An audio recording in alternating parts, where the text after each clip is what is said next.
So, hello everybody. My name is Peter Berg. I'm the director of this film that you're about to watch, Friday Night Lights, and I'm sitting here with my good friend and cousin, Buzz Bissinger. Hey, Pete, how are you? Buzz wrote the book Friday Night Lights. Buzz is the godfather of Friday Night Lights, the master creator, the Mac Daddy Mo Jefe. That's right. And we're going to talk about the movie, and we're going to watch it with you. So sit back, chill out, and enjoy the film.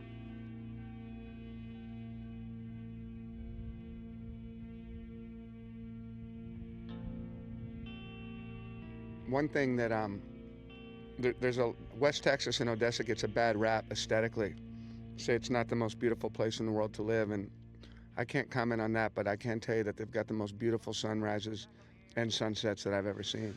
And I mean, to me, this shot just brings back all sorts of incredible memories of being there when I was down there in 1988. I mean, this is the real West Texas, and I think Pete is right. It is absolutely haunting in its desolation, its sense of space, its sense of being out there. It's phenomenal. Primary receivers, inside flanker. So you burst. My linemen are in 80 pass block. How deep was you drop? 5 steps. 5 steps.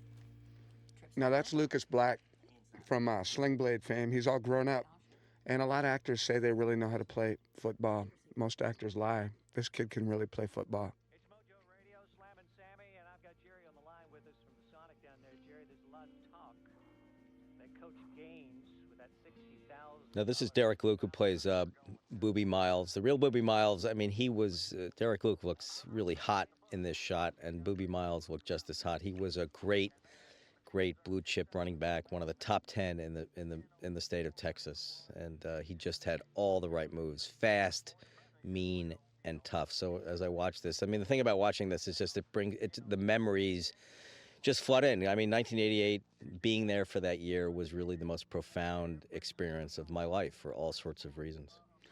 And Derek Luke actually studied Buzz Bissinger's body to prepare himself for this role, and we had a life-size bust of Bissinger's body made, and Derek. My upper studied- body is actually a little bit better, but Pete just didn't want to telegraph that too much. It's more defined. Yeah, that's right. In the right places. Now, nobody knows exactly what Mike Winchell's relationship was with his mother, actually. Is that right? Because nobody was allowed in Well, the house. it's interesting. I mean, in the year I was there, I met hundreds of people. I never met Mike Winchell's mother. He was very, very protective of her, and it really was a side of his life that he just wanted no one to see, and I respected and honored that. That's Ratliff Stadium, by the way, the biggest high school football stadium in America.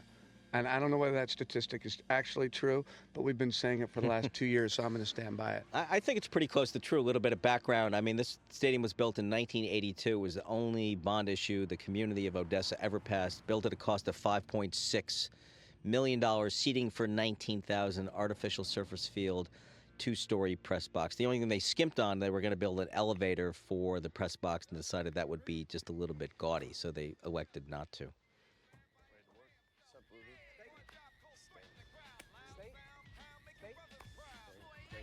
All of this is real. I mean, that sign that you're about to see, I mean, that is sort of, it's like the Empire State Building for Odessa. I remember when I went down in the spring of 1988 deciding, am I going to do this book, and seeing that incredible sign, home of the Permian Panthers, and all those playoff victories and state championships, and then you see that rocket ship of a stadium, you say, man, how could I not do this book?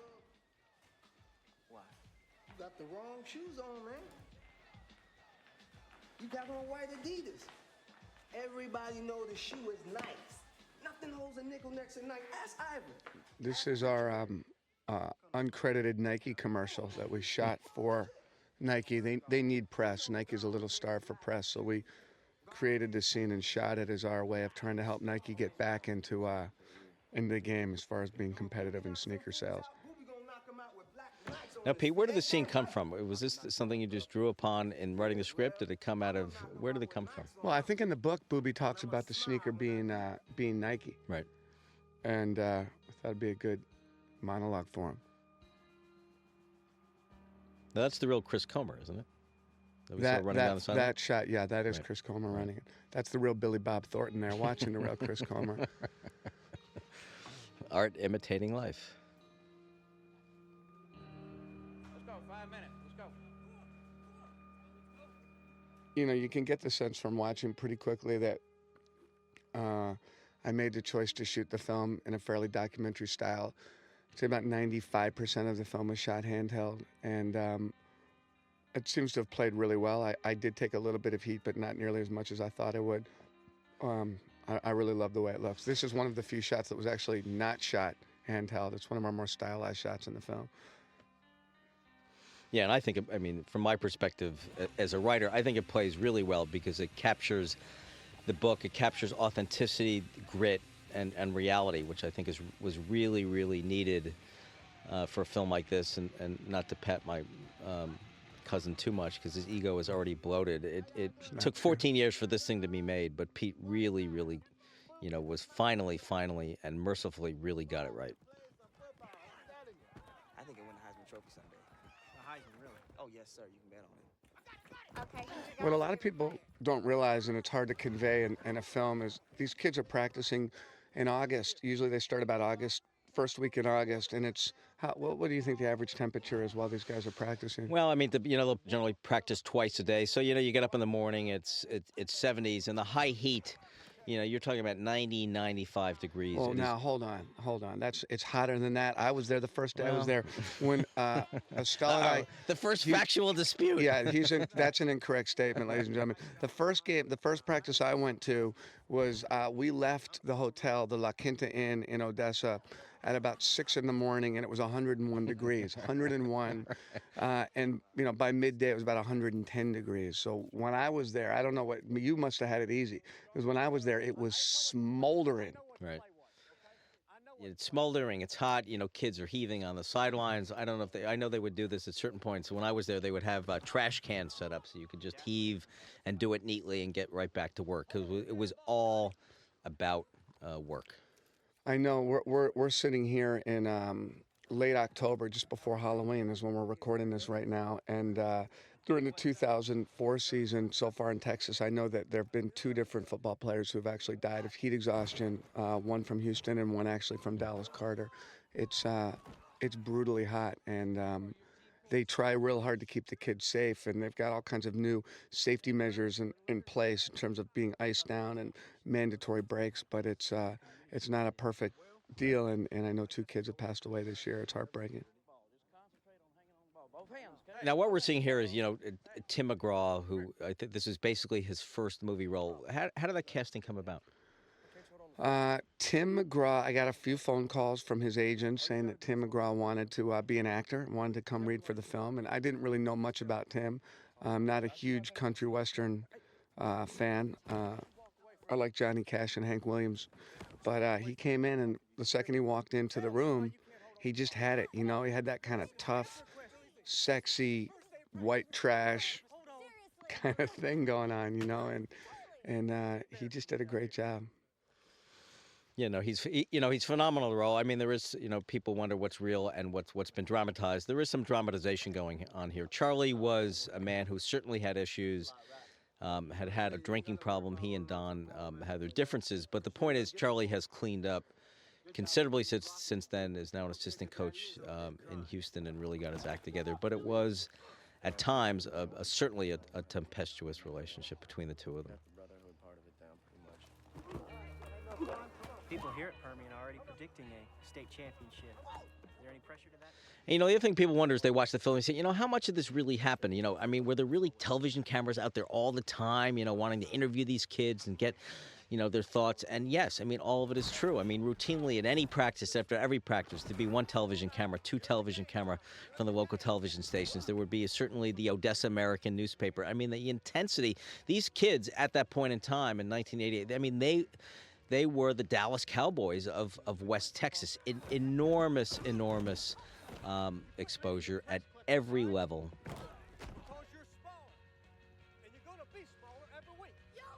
Now, I assume you witnessed this. What do they call this? Is this the circle? What do This they call is it? called Bull in the Ring. Right. And it's actually, someone just told me yesterday, it's now been officially outlawed. Right. High school practices can't do it. It's obviously a brutal drill in which one guy's put in the middle and his team basically tries to destroy him. Right. They never did it in pro football or college football. It was mainly a high school drill, and it's now illegal.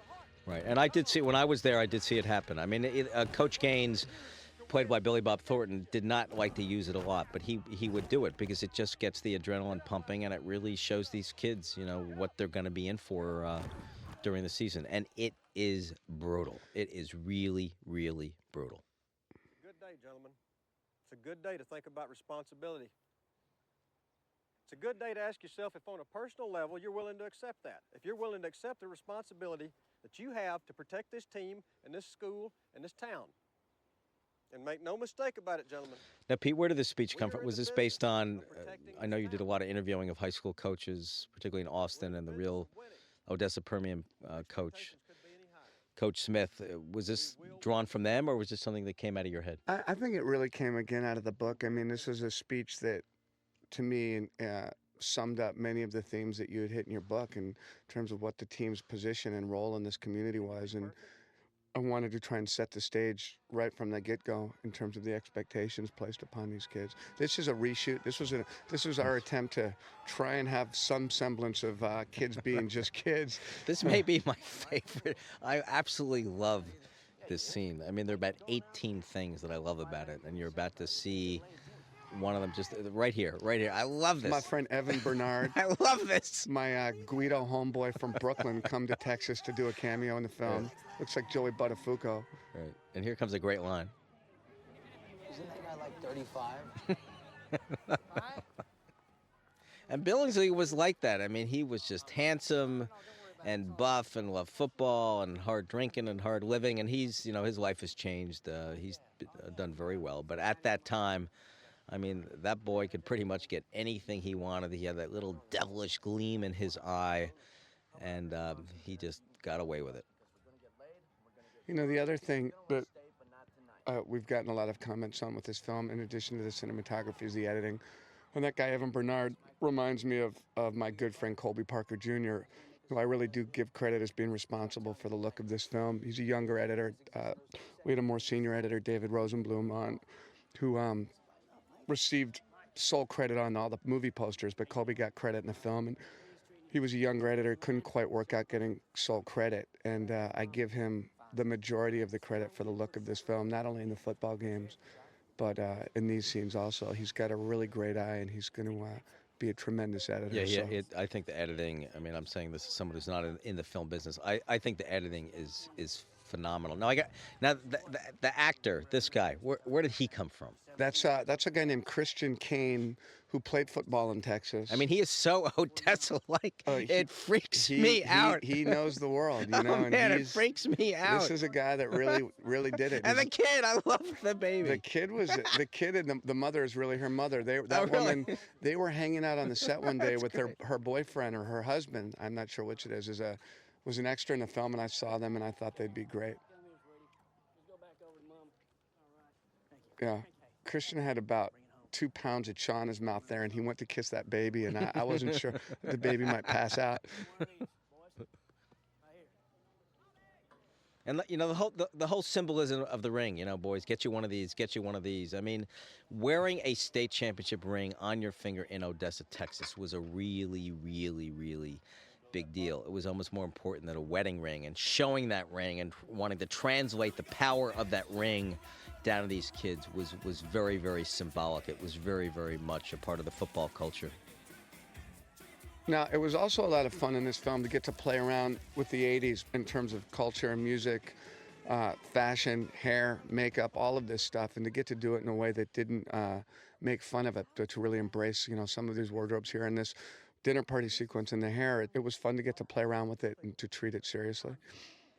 What I really like about this scene, and I love the way her flirtatiousness with him. I mean, she's really coming on to him in a sense so she can get away with what she says later.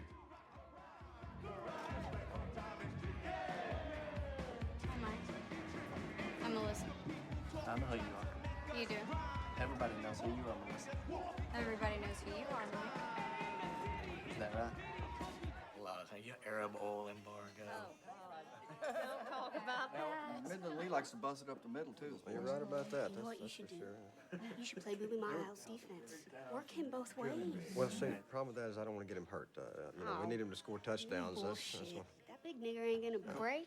You know, it's interesting. Whenever a book is translated into a film, certain things are lost. The book dealt heavily with sociology, heavily with the issues of racism, and certain reviews of the film say, you know, it didn't delve heavily into race. And I point out that scene that just passed. You know, you have someone calling a kid, you know, a nigger. I mean, you know, it seems to me that the issues of race in this film, you know, were definitely not skirted. I mean, that's pretty heavy. In this day and age in Hollywood, to have someone say that, that's a very, very compelling scene. And, you know, you don't have to hammer the audience over the head to get it across. Is that a rule or something? No, not really. Well, then why don't you have a girlfriend? Just don't. Are you gay? What to me was so interesting about the character of Mike Winchell and made him so much more unique than the stereotypical conventional high school quarterback was his sort of constant apprehension, his anxiety, his reluctance to embrace his talent.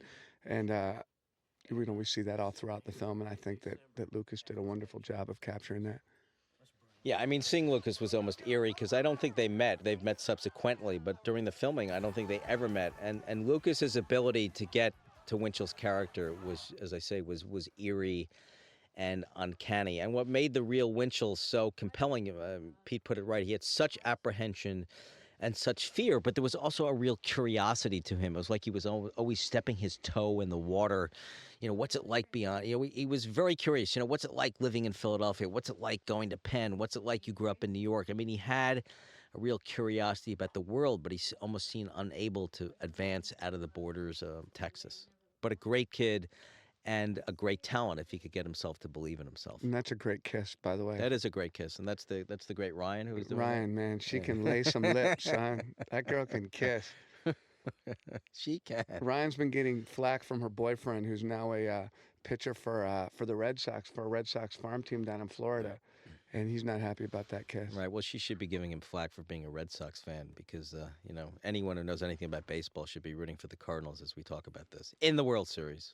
What's your prediction, Buzz, right now? Well, my prediction tonight we're going to Game 3 of the Game 3. The Cardinals are going to win the next 3 at home to go up 3-2. It's going to go 7 games. And the Red Sox will be cursed as usual because they're the Red Sox. Okay, folks. So let's see. It's going to be 4-3, and the World Series will go back to where it belongs, to the real baseball city in the United States, St. Louis, and Missouri. Here comes Tim McGraw, and one of the great hairy chest scenes of all time. The creepier, real. I consider this his character introduction. Is that really his chest? I mean, talk about guts. For Tim to let this all kind of play out the way it did, and this is a guy that has a huge, huge fan base, and is a huge sex symbol, and for him to let it all be. I mean, this guy's the real deal. You could carve a map of the United States out of that chest. Hey, y'all. What's going on? Hey, Flippy. Hi, Marina. What happened to my lamp? I dropped it. Yeah, you dropped it. That makes perfect sense, huh? You dropped Now, this scene is incredibly intense, and I think sets a tone for the movie right away. It is dramatized. I don't know this happening. Well, I can guarantee this did not happen to Charlie and Don Billingsley. I invented this. Came out of my head. Right. This was not in the book. Right. Charlie did not do this to his son. Right. I will be the first to admit that. Have you seen him hold on to the football? How about tomorrow? You gonna hold on to it tomorrow? How about now? Can you hold on to the football? Now, where did Garrett come from? His mom. And his Why dad. do I even bother? That's Garrett Hedlund, who is basically, at this point, he's only done one other film. He played Brad Pitt's cousin in Troy, and he was a hockey player from Minnesota.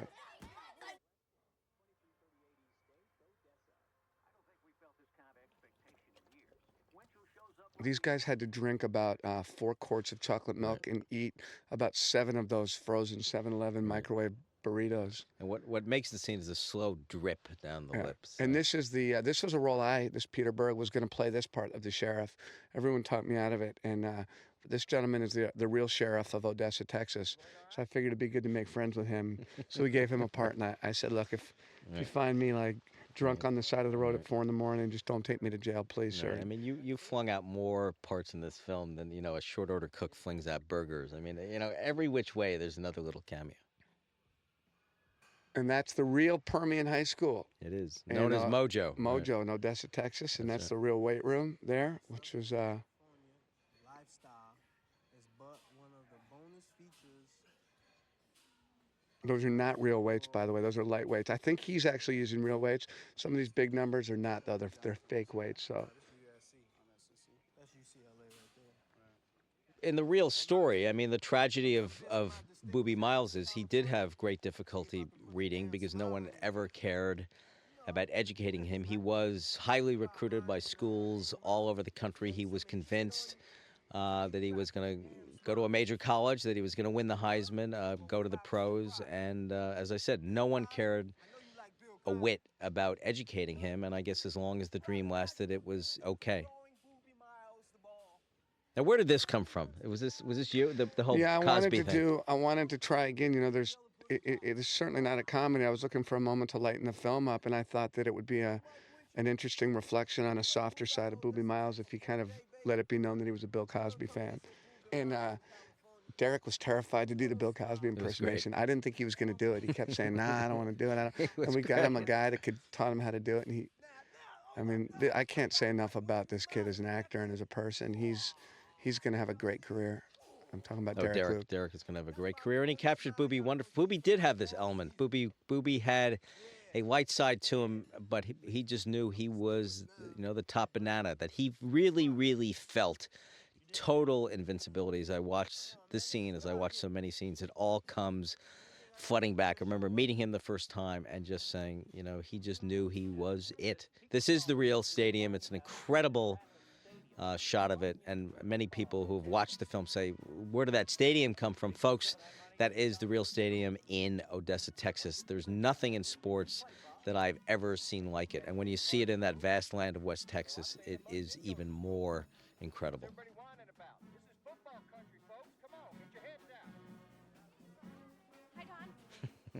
This is another great scene. This is Tobias Schleisler, our DP's daughter right here. All right. Aisha Schleisler, that's her name. That's a mouthful, and she's a sweet girl. She's in New York right now, studying acting at NYU. Who made the Rice Krispie treat? I was always curious. Did you do that? That was my idea, based upon, again, I remembered the Pepettes were giving the players treats constantly in the book. So Right. this is one of my favorite scenes now, where I'm flattered by how much you stuck to the book even more than I realized. Yeah, I like this. Sure I did. I mean, here, this is, again, a lighter moment in Friday Night Lights where we see the unrelenting pressure placed upon the coach by the community. Right, and this is also the real Odessa. The other thing the film does that I think it does wonderfully, which really so few films do, it really, really captures a great sense of place. And I think that's crucial to books, to films, to anything that's creatively good. And I think it's wonderfully, wonderfully captured. Strong B, slide force. Hell, we can look at an 80. Yeah, he'll still be a robber or a monster. Get Ivory out of the bull rush. He can get into handles quicker and go. And go. It's all about the speed makeup and size. People have also asked me, do boosters have this type of influence? The answer is definitely yes. I mean, boosters, when I was there, the Booster Club president, key boosters were very influential and carried a lot of power and influence with the coach. The Booster Club in Odessa was basically the Politburo. It was the Democratic City Committee. It was the seat of power in Odessa, Texas, and you did not want to mess with them. And now this is Mike Winchell talking to his Division III recruiters. Or I'm not sure whether Kansas Wesleyan's Division II or III. I think it's a Division III school. Yeah, or Division IV, I think. And, that this is the reality for a lot of these kids, that they're never going to go on and play pro. Most of them aren't going to play Division I school. They're not going to go to Oklahoma. They're not going to go to Texas. But if they're lucky, they can get a Division III, Division IV scholarship, get out of Odessa and get an education. Well, and the thing, too, is, at that point in time, Permian, I would argue, was not just simply the most successful high school football program in the country. I would argue was the most successful sports program in the country. In 25 years, never had a record worse than 7-2 in competitive high school Texas football, had won 4 state championships, but they were always undersized.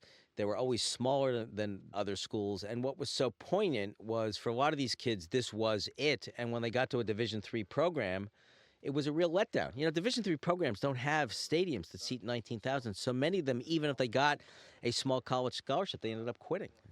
And Brian Chavez, right? What was his experience playing football at Harvard? Well, Chavez went out for the team at Harvard. He said it was a complete joke. They were trying to teach him techniques that he knew more about it than they did. And he was at a freshman game, and he said, I got bigger crowds when I was in junior high school. I mean, he's playing in front of 50 to 100 to 200 people. He was used to playing in front of 15 or 20,000. He said, this is a joke. So he quit. He was smart to quit and played rugby instead. Can I talk about the music for a second, HG?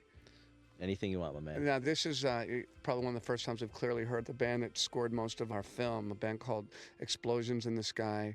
I cannot say enough about this band. They're actually from Midland, Texas. They grew up going to Midland Lee High School and going to games at Ratliff Stadium, and they're a tremendously emotional band. No vocals, all instruments, 3 guitars and a drum.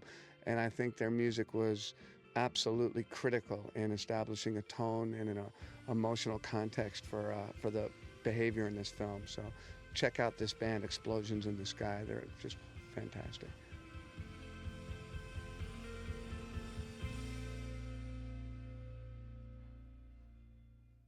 This was the one set that we built for any film techno fans out there. This was our one build. We built a locker room. Everything else was practical locations. And this was at the down in the basement of the old Austin Community Center in Austin, Texas. Well, it's here now. It's time. If any of you have any doubt in your mind, I think what is among the many things that I think are truly great about Billy Bob Thornton's performances, these are really, really hard scenes to pull off, because we have seen the kind of the coaches. How many times have we seen the coach's locker room speech in movies? 1,000 times? A billion. And he still pulls it off, and I just think it's phenomenal.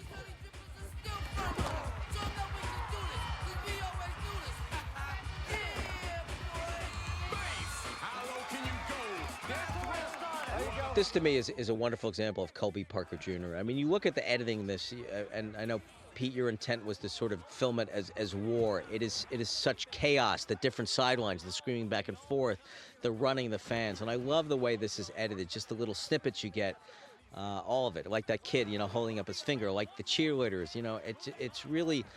To me, what is great about this film, and I think it is great, forget the book, forget all of that, is the way it's put together. It's complex. I find the more I watch it, the more I get out of it.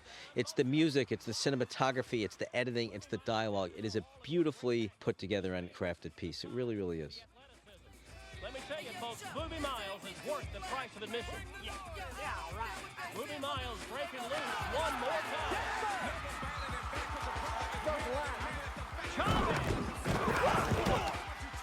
Chavez is playing like This is Pete's perversity here, because he likes blood and he really likes kids. Who break their noses. I mean, he's my cousin. I love him, but there is a perversity. I saw a cameraman crack his head open in Austin, Texas, in 2003 when I was following a couple of teams around. So that's where that came from. No, it came from your really scarred psyche.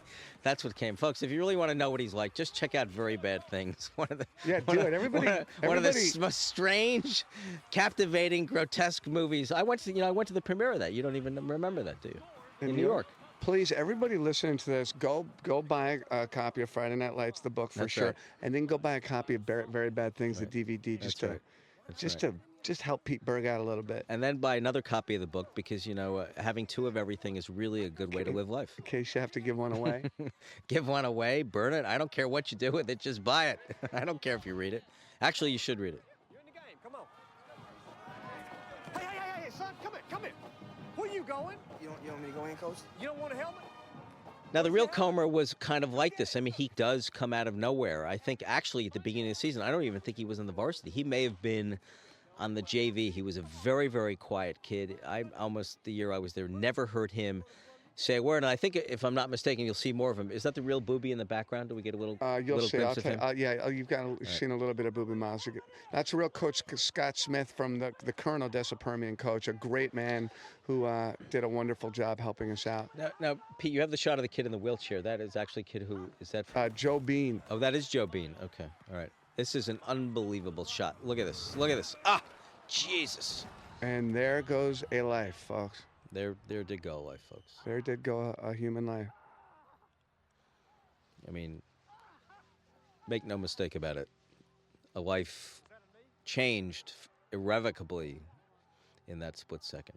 Booby Miles, in the intervening 16 years, Booby Miles has never, ever, ever been the same, which perhaps is the truest lesson of sports that we should come away with.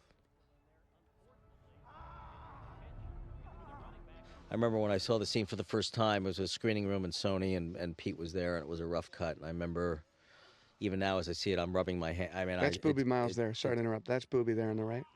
It just brings back terrible, terrible memories, and we just saw a shot of Booby's uncle LV in the stands, and I'll never forget the look of sorrow on his face, because you knew something terrible had just. I love that shot, the shot of the Panther taking off the.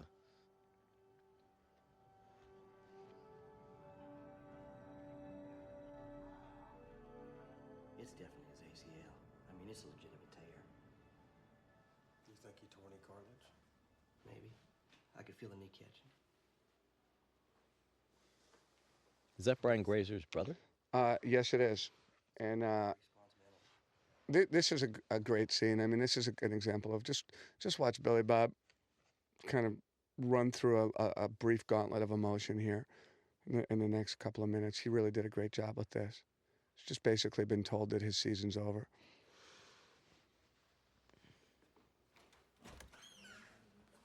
All right, everybody, listen up. He's going to be fine.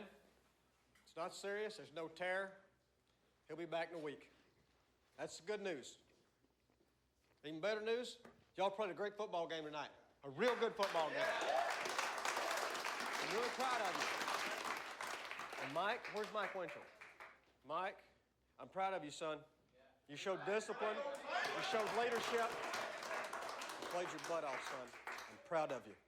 All of you. Proud of all of you. And now Wilson, now that's body tackling. That's what I've been telling you about. Did y'all see him tonight? Anyway, I'm proud of every one of you. I'm proud of the coaches, all of y'all, each and every player. I want you to go celebrate. Feel good about yourselves tonight, okay? Come on. Now, this is some acting here. The look on his face as he marches back it just says everything. Because in the real book, The Real Gains, when Booby got hurt, you could just by they were driving back in the real book. They were driving back from Lubbock, Texas, and I remember the look in his face. He was at the front of the bus, and you could see the season draining from him. They had no idea what they were going to do, none, because Booby, who really was their ticket to state, had just gotten hurt, and you knew it was going to be serious. And what I never realized, and I don't think many people did, was, it really is quite serious for coaches. I mean, these guys sign 2-year contracts. If they lose, they're fired. If they're fired, they have to pick up, move their family, their children to other neighborhoods, other towns, other cities. And it really is extremely stressful, not only for the coaches, but for their families to have to keep picking up and moving like that. Well, can I play on Friday? I think you got a slight tear. Can he play? Yeah, can I play? Can he play football?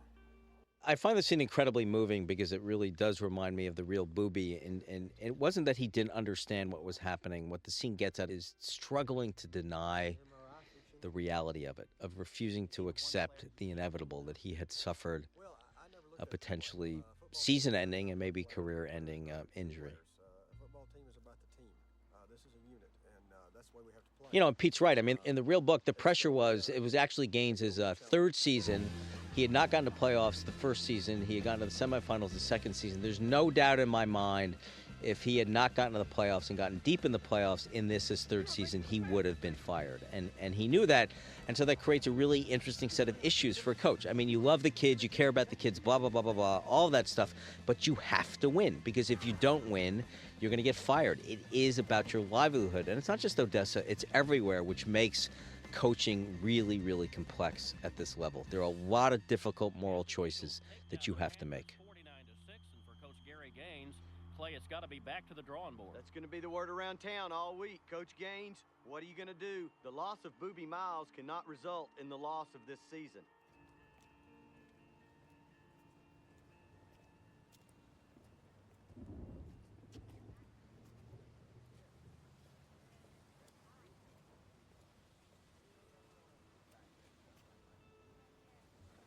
Hell of a game.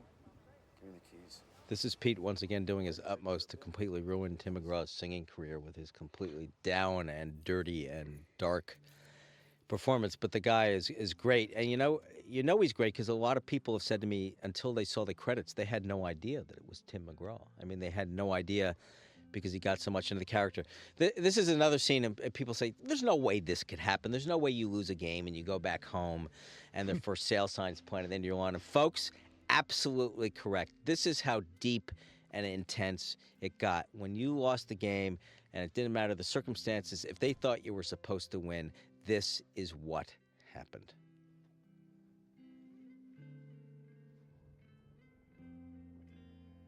I'd like to talk about Connie Britton for a second, who I think is an unsung hero in Friday Night Lights. And, she had the relatively thankless role of supporting her husband and Billy Bob in this film, and she didn't really have a chance to do much. And what is so impressive, and for any actors or actresses out there, I think it's a real lesson that you can do a lot with a little, and the fact that she resonates so deeply is a real testament to her. She's a fine actress, and as I said to her every day, I owe her big time. Yeah, I thought she was great. She conveys so much with her eyes and her facial expressions. I think Pete's right. I think it's a great role, very minimized in a sense, but not. Plus, Pete is basically misogynist, so there are virtually no women in the film at all. In any film that I've ever made. I know. Well, that's because you're sick. Trust me, I know. I knew him growing up. I know about all its pathologies. I don't understand women. A much more interesting DVD would be for us to discuss our families. Maybe we'll do that in the next one. Okay, but I'm just saying, I don't understand women. And I'm not comfortable presenting them as... Right. I don't want to get in trouble. Right. Well, having been divorced twice, I don't think I can be of any help. Like Terry Bradshaw going for 3. Right. Well, I may go for 3.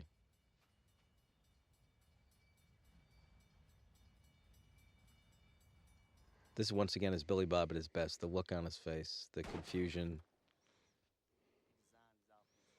And this is from the book. I remember going out with these kids. I think they called it the Pit. I don't know where the hell it was. This was about 30 miles north of Odessa, in the middle of just absolute nowhere. Right. This was the first time in my life. I was a little Jewish kid from the Upper West Side of New York. In Manhattan, I remember shooting a gun with these kids. And we loved each other. I mean, they had no idea what to make of me at the beginning. They thought I was sort of this Martian. I didn't party. I didn't drink. I wore glasses. I was really serious. But, we really developed a great love for each other. And this scene brings it all back. I remember, go ahead, Buzz. You shoot it now. And the kick was such that I think I recoiled back about 10 miles after I shot it. Mr. Bissinger, Buzz, why do you want to come down and try and fire a shotgun? You're just a little boy from New York City, Mr. Bissinger, Buzz. That's right. They did hate me down there for a while. How many death threats did you get when the book came out? Well, when the book was published, I don't know how many I got, but I was supposed to go back down to Odessa to do a series of book signings that I had to cancel because the bookstores were flooded with phone calls that if this guy comes back down, we are going to kick the living snot out of him. And I know Odessa, and I took those threats seriously. The thing about Odessa is it's a place of great character. It's one of the most interesting places I've ever lived, probably the most interesting place I've ever lived. And they are strong in their likes and dislikes, and I've been on the receiving end of both. You'll throw outside. Now, you think you can do that? Yes, sir. Well, show me. Show me.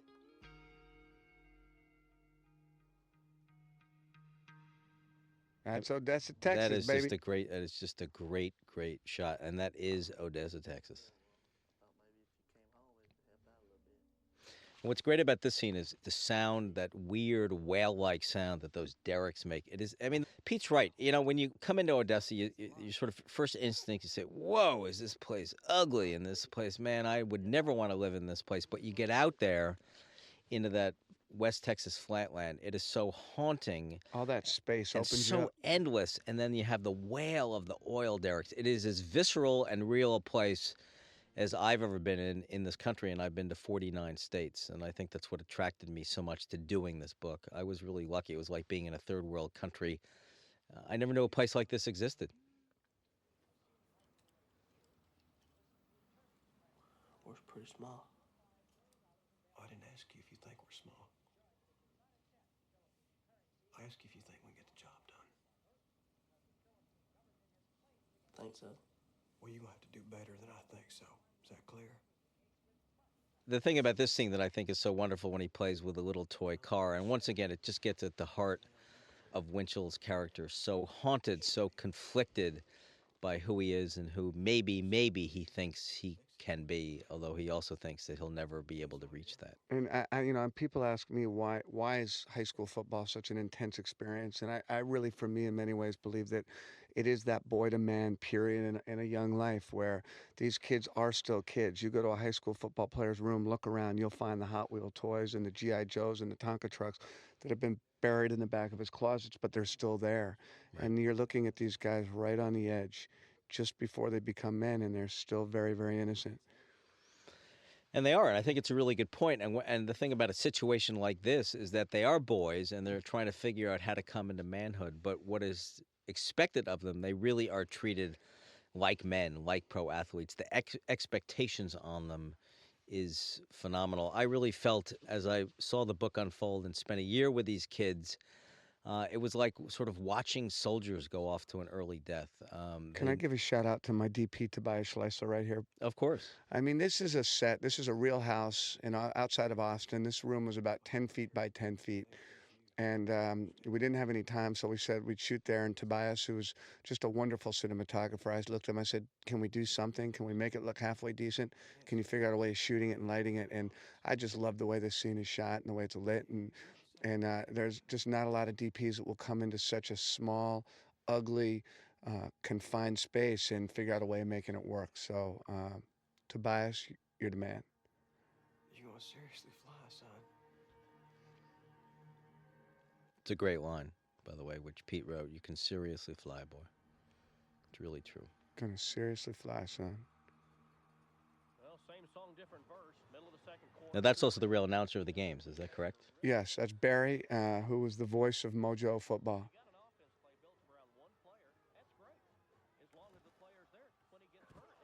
You know, Pete, we haven't talked at all, maybe now is the time, maybe later, just about how the football scenes were put together, which is well, the pretty first phenomenal. person we have to pay respects to is Coach Alan Graff, who's our second unit director, stunt coordinator, football coordinator, inspiration, Mo Jefe, the Tony Soprano of football films. He was the man that really got this done. He and I had philosophical conversations about how we wanted it to look, how intense I wanted it to be, and how we wanted to capture it.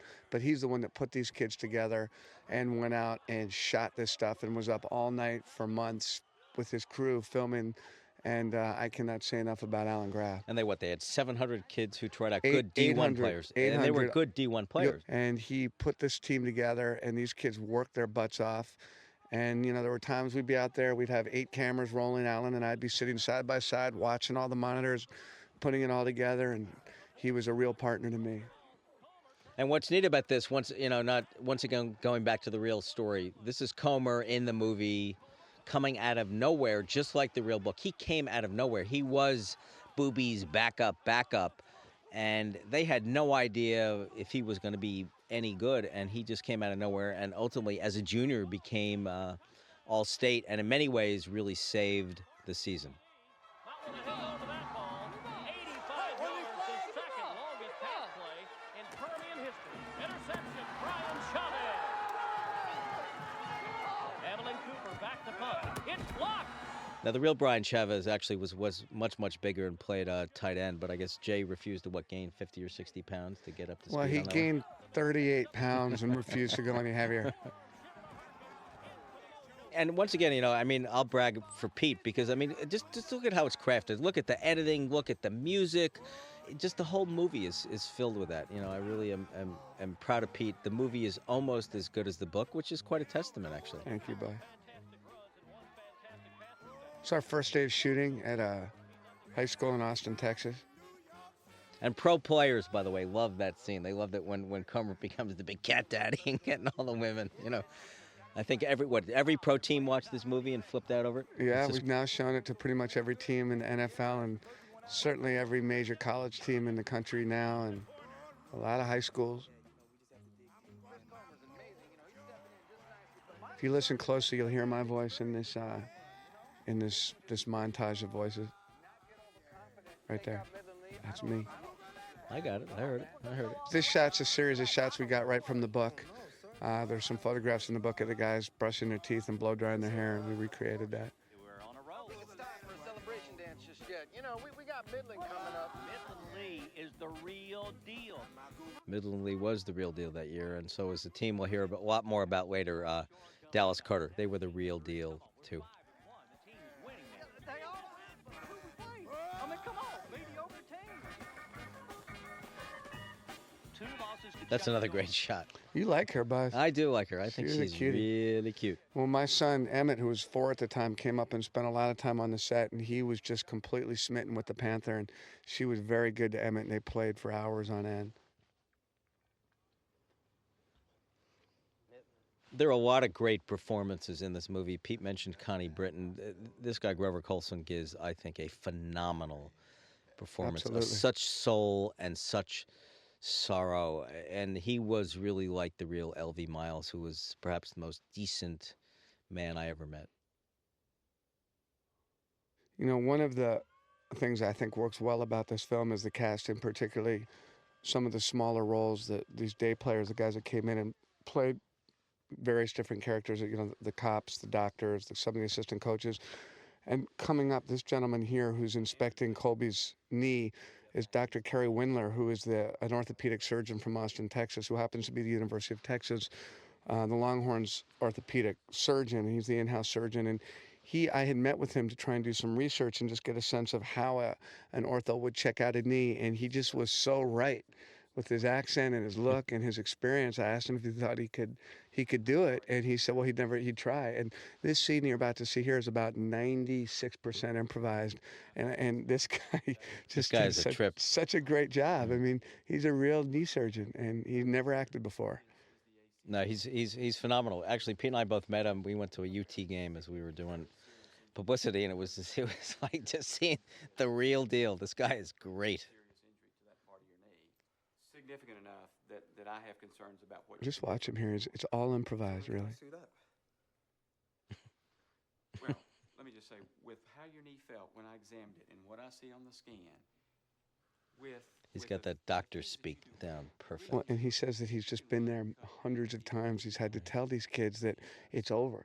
And he said that it's the kid that goes crazy or it's the parent that goes crazy, but this is something he's very familiar with. And you really can't minimize the impact of this either in the film or in real life. I mean, this scene is really about the beginning of Boobie's dreams, everything he's thought about in life going completely down the drain, and he is paid for that moment where he got hurt for the last 16 years of his life. And I think Derek, it just, once again, I think the way the whole shot is crafted, you have the reality of the doctor, you have Derek ratcheting up, getting more and more temperamental, you have LV, Grover's, the look on his face. I mean, the whole thing, it's just another beautifully crafted scene. There's just a lot going on within it. And Boobie was like this in real life. He could be charming, he could be impulsive, and he could be incredibly temperamental. But you really are watching the wreck and the ruination of a kid. Remember, a kid, and a 17, 18-year-old kid, because I think sometimes we forget that that's what these man boys were. They were still kids. You're seeing the famous Permian band, which is actually much more intense than the football team. I mean, the band leader worked those kids much harder than the head football coach. So what did the doctor say?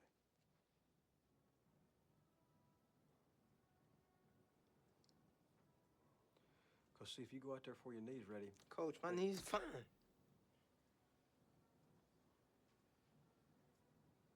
You okay with this, LV? Yeah, I'm good with it. You know, this scene really, I think, gets to the crux of the dilemma, the moral dilemma that a coach faces. Because some people have asked, well, how come he didn't call the doctor? You know, it's sort of like deniability. You know, there's so much a coach wants to know. I mean, what do? I may need him. I may need him to win a state championship to get to the playoffs. And I think it's really played out well. I mean, it's murky, you know, and it's a murky area. How far do I push a kid? What do I do about an injury? Because it may serve me and serve my team. Heads up for a special secret Friday Night Lights cameo coming up. 4, 3, 3.5, 2, 1, and wait a minute.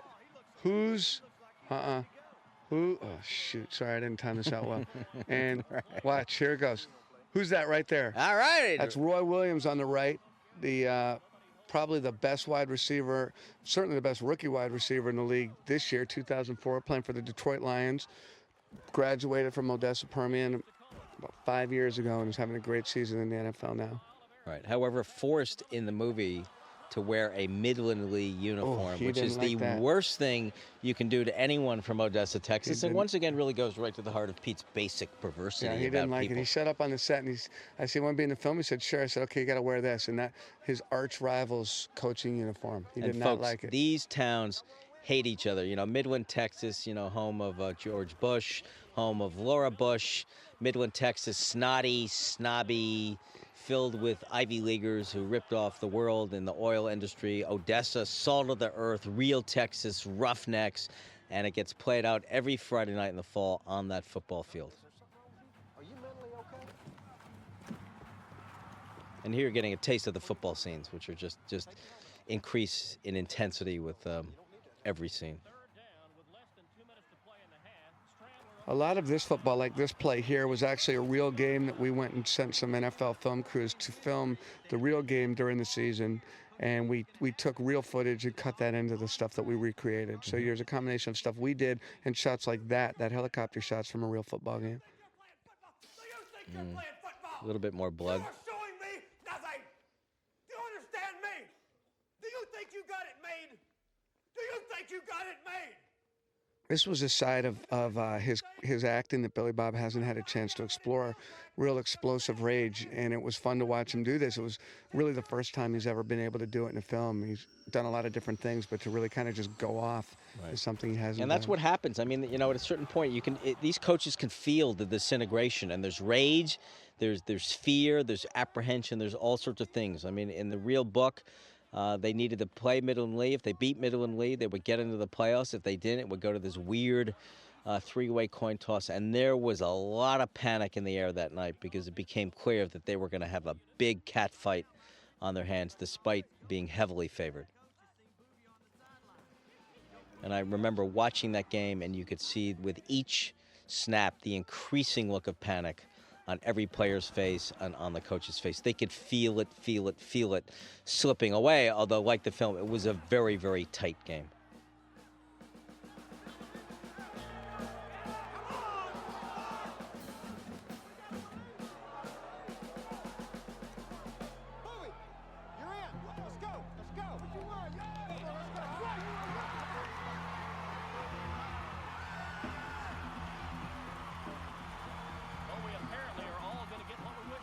And in the real story, it is true. Booby, like the film, did try to come back, although it was pretty clear there were some pretty bad things going on with his knee. But he did try to come back. This is one of the things that attracted me so much to the idea of doing a movie about your book, and that it's this series of moments that certainly on an initial glance appear to be failures, and it's a real challenge in a film to have these repeated failures or these repeated obstacles being thrown against your heroes, and have them in many cases just come up short. And that's one of the great things I think about this story, is that it embraces life and it finds a real spirit and optimism without having to resort to easy victories. And you know, there just aren't a lot of them in this film.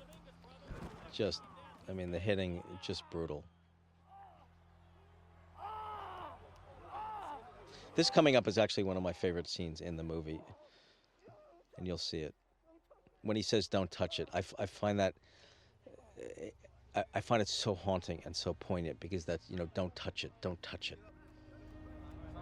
Folks, the utter joy of watching Booby Miles trot back onto the field has been replaced by the sheer misery of watching him being carried off of it. And it's not really the pain to me as much as the utter, sheer, raw vulnerability. And this is a great scene, too. I mean, this shows the multi-dimension of Gaines and Billy Bob Thornton. You know, he's done. I mean, folks, that is cold. But that's what they're thinking out on the field. He's done. What the hell am I going to do now? And that's how it works. That's how it works in Texas high school football. Lee clinging to that 7-point lead in time becomes a factor. 60 Cheetah! Again, Winchell to Payne, beating Preston. Only 40 seconds left. Mike Winchell trying to keep Permian's playoff hopes And the real game, I think the score was 22-21. So the real game was absolutely as close as this. Permian had chances. They were driving. And I think the way Pete constructed this, I mean, football is chaos. It is combat. And just the way it's edited, it captures all these different swirling snippets. I remember being on the sidelines, and you almost couldn't keep up with it, although everyone is very much in control. But, you know, they got the coaches on both sides. You got the players, you got the band, you got the crowd. And just the way it's shot, I think, is magnificent. Mike Winchell trying to keep the playoff hopes alive. Complete to Wire.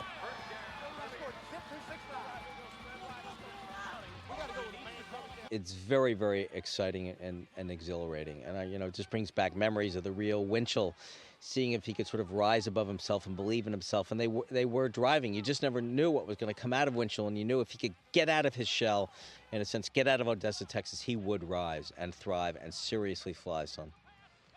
God. Too tall, baby. That's what it was like. You know, and for you football freaks, I should mention in the real story, they had a split end. He was a junior that year named Lloyd Hill, who is the older brother of Roy Williams. Lloyd went on to become All-State his senior season and an All-American wide receiver at Texas Tech. Probably the best athlete I've ever seen. And the music. And the locker room was like this. That kid we just saw with the ice on his shoulders, my man Coy Ani, who was the first football player from Texas to ever really welcome me into his home and into his classrooms. And he was from Austin Westlake, and that was the school that I followed, the Austin Westlake Chaparrals. And Coy was a great friend. Now, right? He's at UT playing for University of Texas, and his parents, John and Marcy, were very kind to me and really gave me the opportunity to have an experience not unlike what you had, only on a slightly more condensed schedule. Right.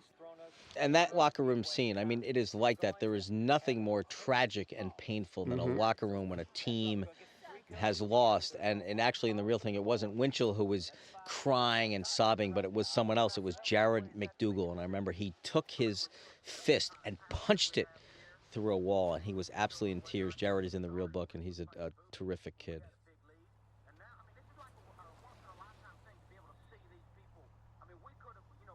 This is what we call poor man's process in the film business. It was, one of the great things about Austin, you go film there, you know it never snows there. It hasn't snowed in 15 years. Well, we were filming this night. We're supposed to be outside at the airport in Austin filming. It was 30 degrees and it was blizzarding. It was snowing all night long. It's never happened. So we moved this into a warehouse. And you'll look, those are just standard movie lights rushing by Tim McGraw in the background. Cool. Tobias didn't want to do it. I begged him. He said he'd make it work, and again, he made it work. Man, so did he make it work? You're in a airplane hangar in Odessa, Texas, in the middle of a snowstorm right here.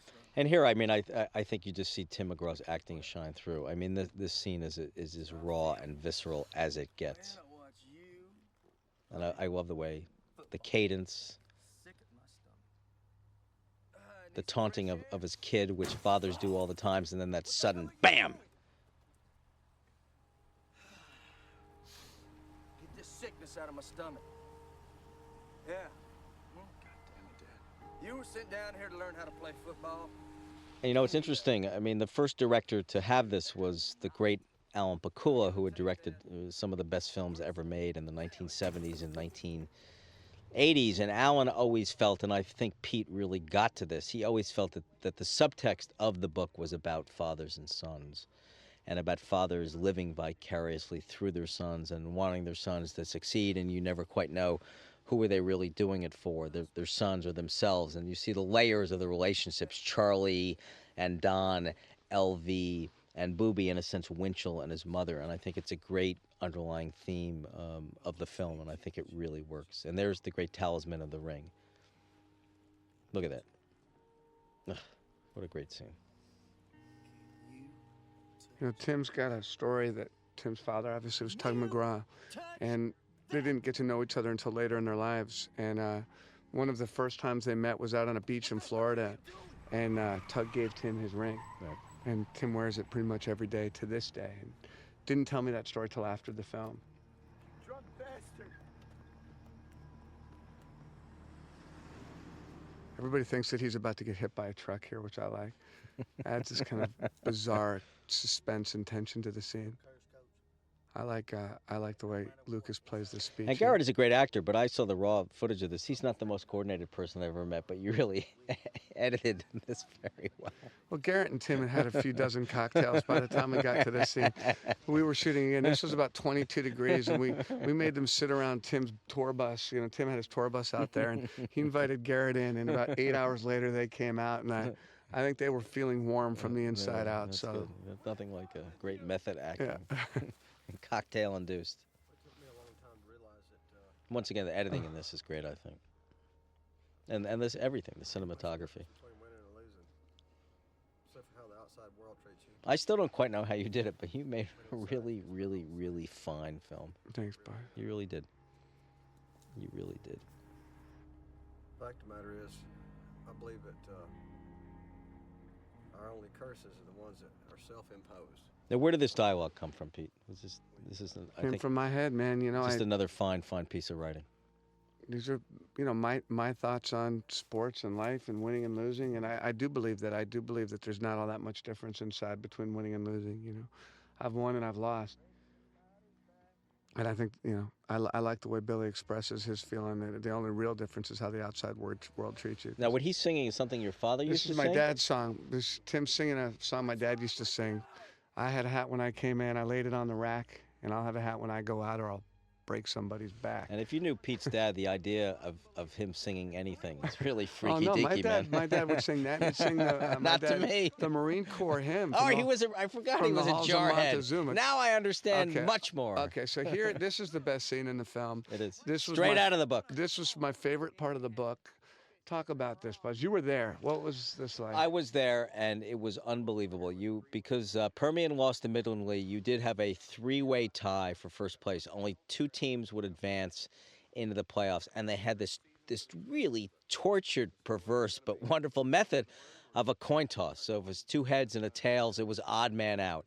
The tails would lose. It took place at an undisclosed location, a truck stop. They were afraid to disclose it because they were afraid that as many as 5,000 fans would show up. It was televised live. Virtually everything in this scene is straight out of the book. And I got to tell you, the most nervous person in the room was me, because I don't want to give it away, but I probably will. If they don't win this, I would not be sitting here. There would be no movie. There might not have been any book. You could see me in Venice, you know, on the boardwalk trying to get a space for $10 a night. The whole thing was surreal because they did have people eating as this thing was going on. Right, so you're a guy sitting there eating your pie and drinking your coffee, and all of a sudden this thing comes. These three sweaty coaches walk in at like 12:30 in the morning, and the pressure was palpable because if, in fact, the real coach, Gary Gaines, lost this, he would have been fired. People were going nuts that there was a chance. This team was predicted preseason to win state. But for those that don't know, you're a Pulitzer Prize winning investigative journalist. You've traveled around the world, and you describe this as, of everything you've ever seen in your life, the most intense and, I believe, surreal is the word? It's the most intense and surreal that I've seen in 25 years of reporting from all over the world. I mean, there were many moments in the book where I said to myself, can you believe that this is actually happening? Can you believe it? And I could not believe it, just how it would break down. And then as you'll see the scene unfold, it unfolds exactly like the book did.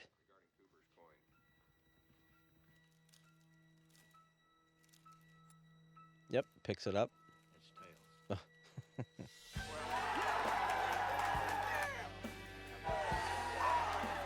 And what you miss, at first they thought it was three heads because we're blathering on, but you can assume, Buzz, that what they've done is they've watched the movie. Oh, right. And now they're No, I don't assume that. My ego is such they will watch the commentary first. They're not going to go straight to the commentary. They're going to watch the movie. No, then that's ass backwards. Like the third or the fourth time, they'll say, all right, let's see what Bissinger and Berg said. I think they probably won't make it this far before they get bored. I think what they should do is they need to buy the book, read it, buy it again, read it, because it's all different editions, and each edition has a different physical feel. So here we are establishing our villains, our Dallas Carter Cowboys, and this is who this team was. This was a big, talented, rough, tough football team from Dallas. Some say the best high school football team ever, and this is where Permian was headed in 1988. Right, and the film says, and this I think actually was from the book, and the book had it wrong, that they were going to have as many as 10 kids, seniors, who would sign Division I scholarships. It actually was 17. 17 kids on that team went on to sign Division I scholarships. That is phenomenal.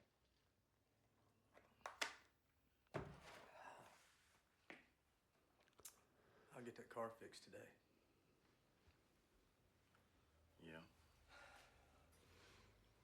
And Garrett just has the stuff of an actor. I mean, what I love about his performance is there's just a real rawness to him. He's just a West Texas kid, and that's what attracted me so much to them. There was such authenticity, and I think it just is evoked throughout the film. And I think this particular scene is phenomenal. I love the way he's dipping, and they all dipped. They would all be spitting tobacco. I mean, I would be covered with it at the end of every practice. I mean, you had kids who were about 4 years old who Here's would a be great dipping. spit shot coming Oh, up it's here. really good. All right, Right score. there. That's good. I like the lingering drool. That's good, man. This is a great speech. I think this, to me, of everything, gets to the heart of why high school football is so important. It's the only year you have. It's the only thing we have. And I think it really gets to the heart. So, the film has gotten great reviews, but there are a lot of critics who have their heads straight up their ass. And when they say, I just don't understand why it's so important, it's because they're obviously watching something else. Or they just have no connection to sports. I mean, Well, but they have no connection to anything. The opening shot tells you why it's important. I mean, it's completely desolate. There's nothing there. I mean, what do you need? I mean, how do you feel about people who criticize the film or the book? In any way? I really hate it because, I mean, I honestly think this is a terrific film, and I'm not saying it to be self-serving. The book is beloved by hundreds of thousands, and it really irritates me when people have, frankly, praised the book. Yeah, it's nice for me to criticize the film. I'm shocked by the number of dim-witted critics. I was embarrassed for them at how they just simply did not get it. And they were, by the way, they were the exception. The film From Coast to Coast was really, really well reviewed, but they're just some ostriches out there who just don't get it and never will.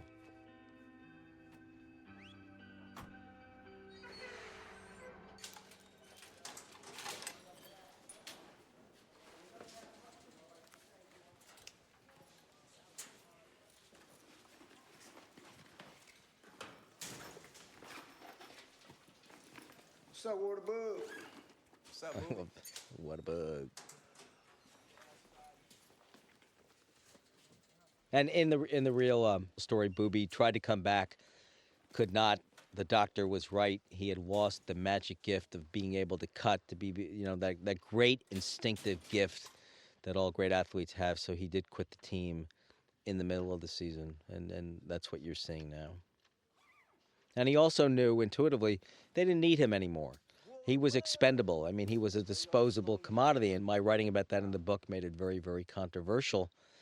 And as you see in the scene, Booby is really working hard, working overtime to keep his head up high, to have that false patina of pride and arrogance. And he's doing it all in a really badass Public Enemy jacket that which he would wear. Our extremely talented costume designer, Susan Matheson, found, and I think she did a great job. In general, a great job throughout the film. I love you, Susan. And she's getting me a Robin costume for Halloween this year. So I'm a little for you embarrassed. or for Ed? Well, for my son's going to be Batman. He's told me he wants me to be Robin, so I got to wear this. Yeah, you always kind of struck me as a Robin. I can't believe I got to be Robin. And what's coming up now is by far and away a scene of immense wincing. Now, there's emotion. not a lot of actors that can get quite where he got. That's Without, right. Most actors will blow a lot of menthol crystals in their eye or put safety pins in their ankles to try and manufacture tears. This kid just spit tears like I've never seen.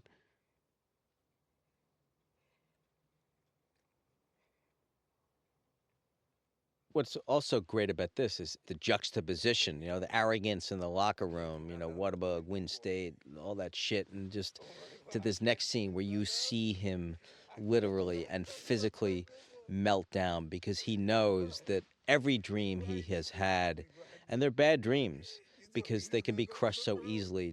To play in the pros, win the Heisman, be rich, buy a home for LV because they lived on the south side of town with virtually nothing. To see it all disintegrate, and to see, and just the hug and Grover and the relationship and the love shining through in spite of all that has happened. And folks, and in real life, it was just this agonizing to watch. It was really, really agonizing.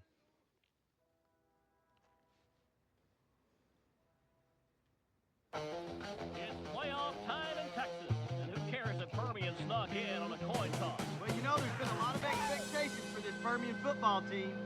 The sequence is really, really well put together. This is what we call our ZZ Top Texas High School State Championship playoff montage.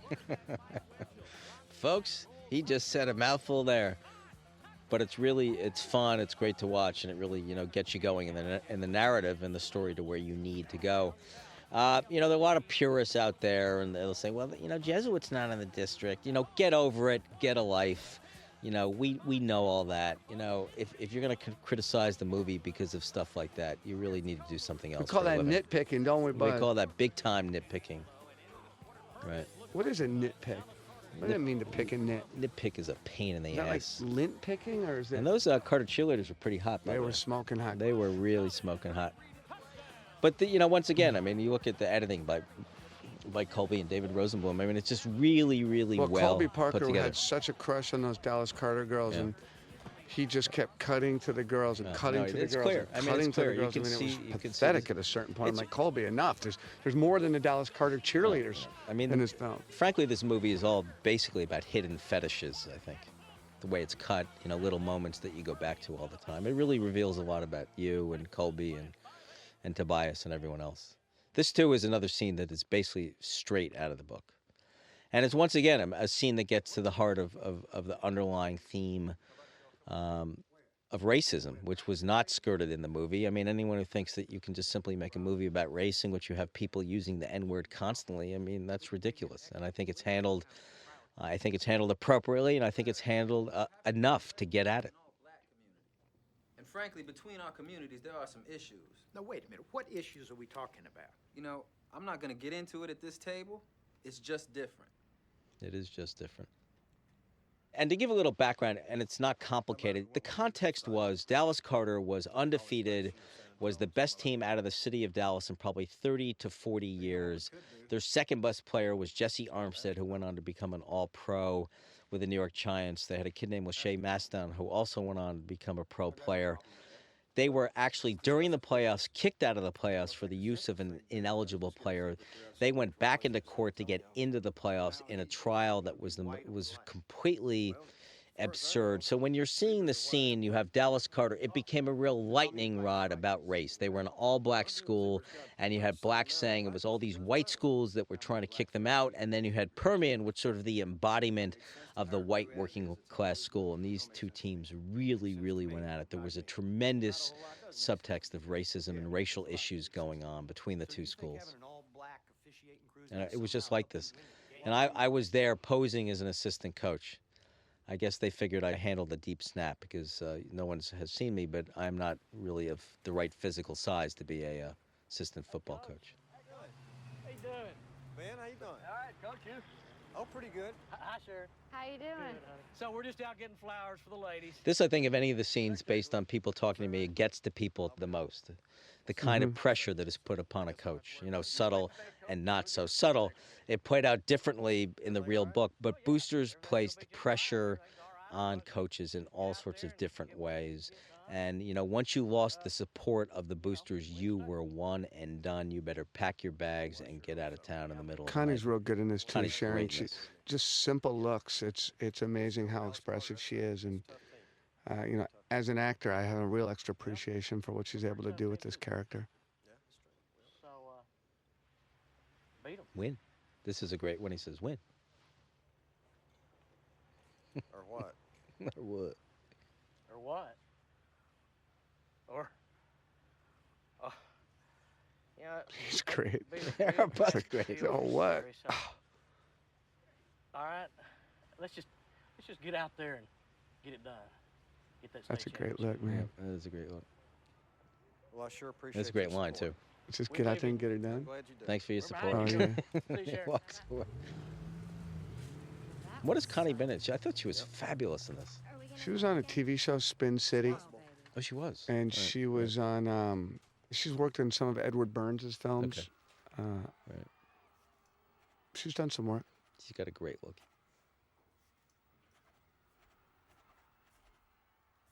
Now this scene, this is just a great scene, and this was we just made this up right on the spot. We tried to come up with something for them to do, and we threw the idea out that maybe she'd start talking about maybe moving to Alaska, and then she just took this. Yeah, no, this scene's great, and just the way she flicked, just that gesture there, I just love it. She's good. I think that's a real nice idea. We should go to Alaska, stay there for. And then there's a great line coming up here. Baby, these boys are big. It's just something to think about, baby. I think it'd be really No, nice. she's terrific. Build us a nice little igloo. Here it comes. Baby, these boys are big. Baby, she is right. Those boys were big. They could field a defense in which all 11 guys could run the 40 in 4.6 and under. Do you know how phenomenal that is? That is phenomenal for high school. Please stop screaming at me, Buzz. Why are you screaming at me, man? I'm just sitting here trying to watch the movie, and you're hollering at me. Because you're just sitting there staring at your cell phone to see what calls you get No, for the I'm next not. I'm watching the the next movie, great man. big thing. Someone has to pick up the slack. Someone's got to do honor to the DVD, and I'm just worried about your lack of participation here. Did you get any sleep last night? Oh, yes, sir, I did. Good. We got a 6-hour ride, so get you some more, okay? All right, Coach. Now, this is actually an accuracy that I feel compelled to point out because there's two things going on, and I don't want to upset Pete. First of all, it takes about 12 or 13 hours to get to the Astrodome from Odessa.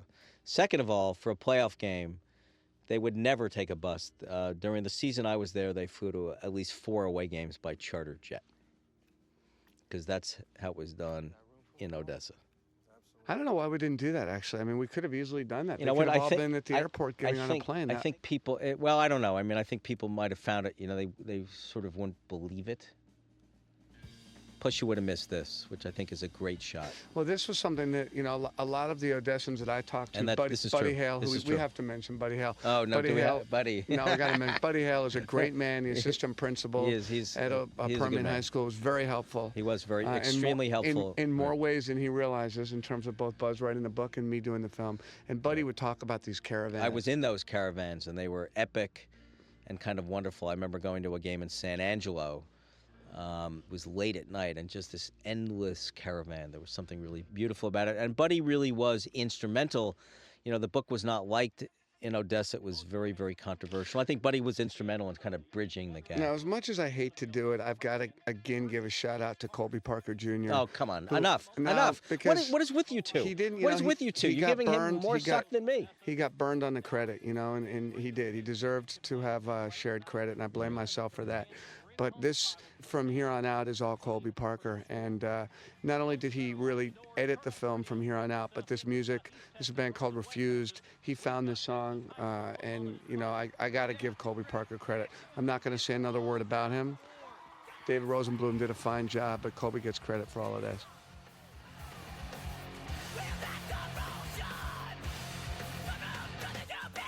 Now, this guy here, maybe I have this wrong. There was a scene in wouldn't call any him this guy, by the way. given Sunday in which there's a scene in the locker room JC. in which Cameron Diaz is in the locker room and a football player reveals his member to be of unusually big size. Well, and that's the same person, is that correct? Yes, it is. Yes, it is.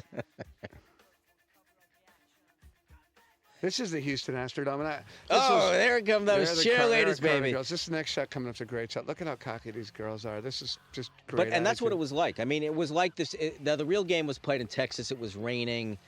But the intensity was exactly the same. They were terrified of Dallas Carter. They were cocky. They were arrogant. They looked older. They felt older.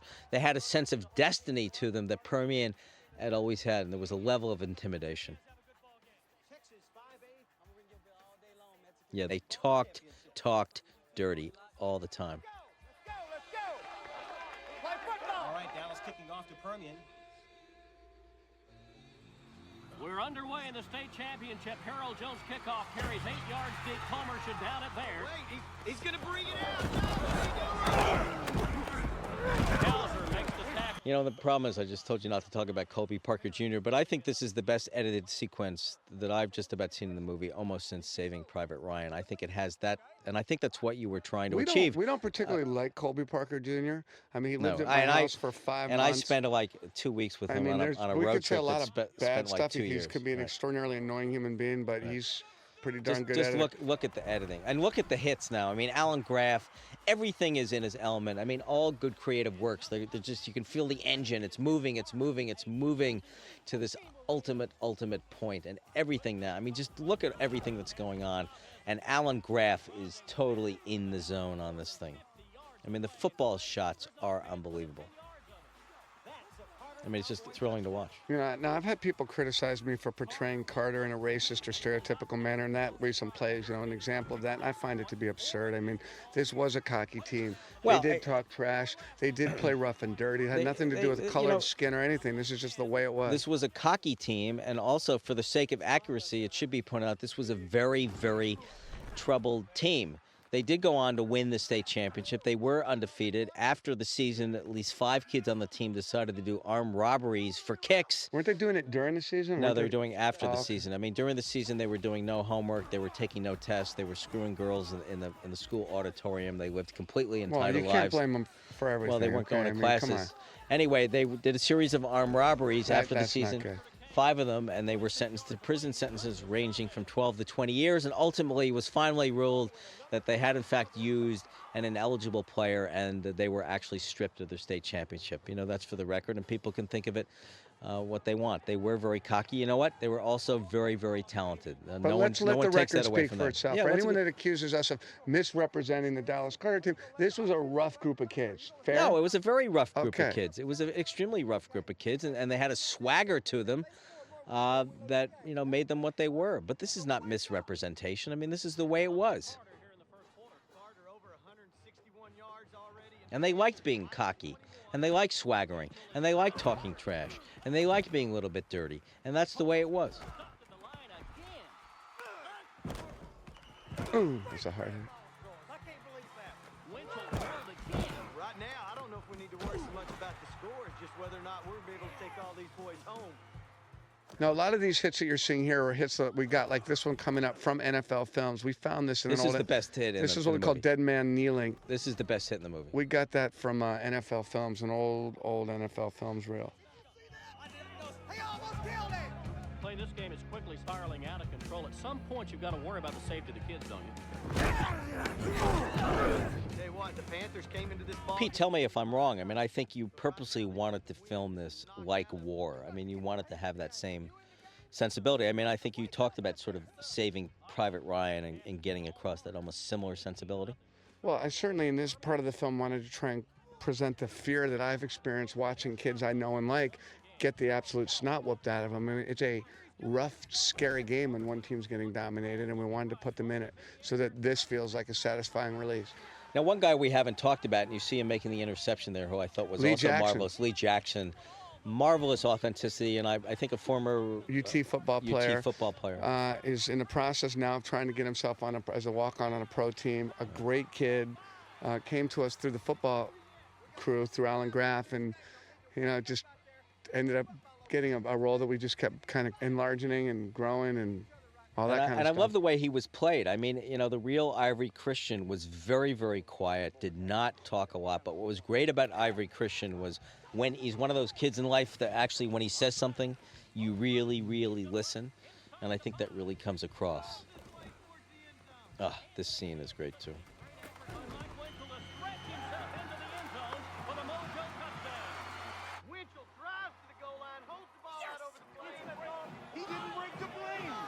So now I've taken a little bit of heat also for this shot right there.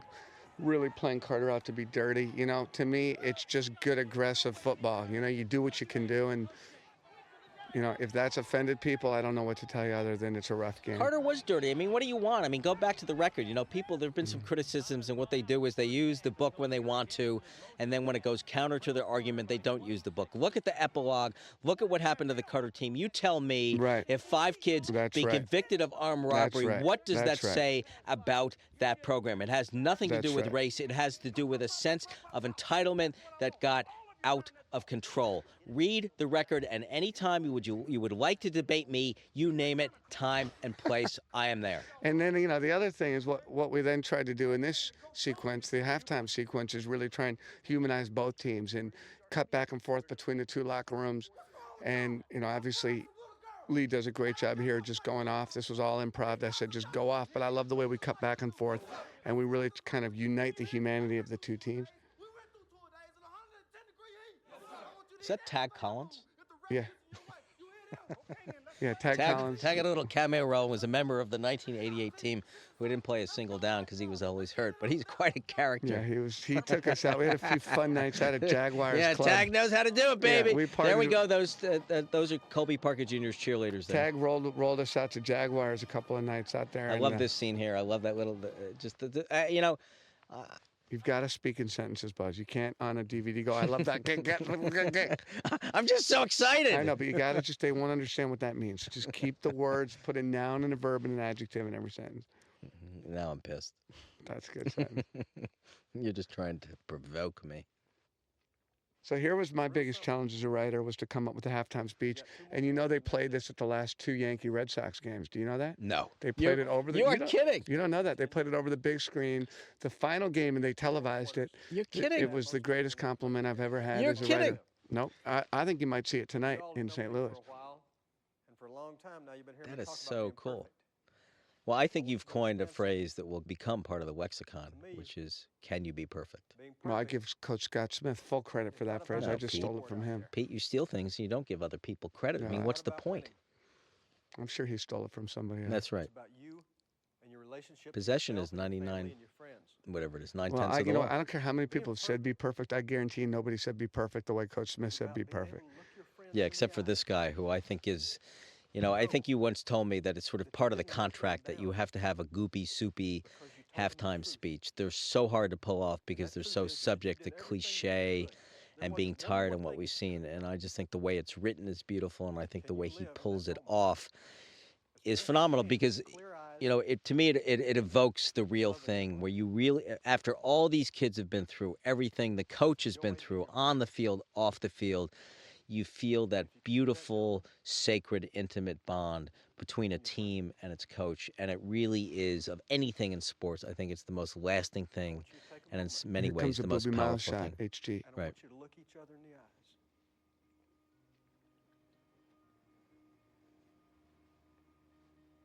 I want you to put each other in your hearts forever. Because forever Music is great here. Just a few minutes. Here it comes. Your timing is really bad, by the way. You didn't even know when you do a cameo. Close your eyes. I gotta pay attention to the movie. Here we go. That's Booby That's Miles. Booby Miles, right? Sweet, terrific Good guy. guy, He's man. like What a good guy. a surrogate son to me. He's been through some hard times, but he's still has a buoyancy. He's a great man.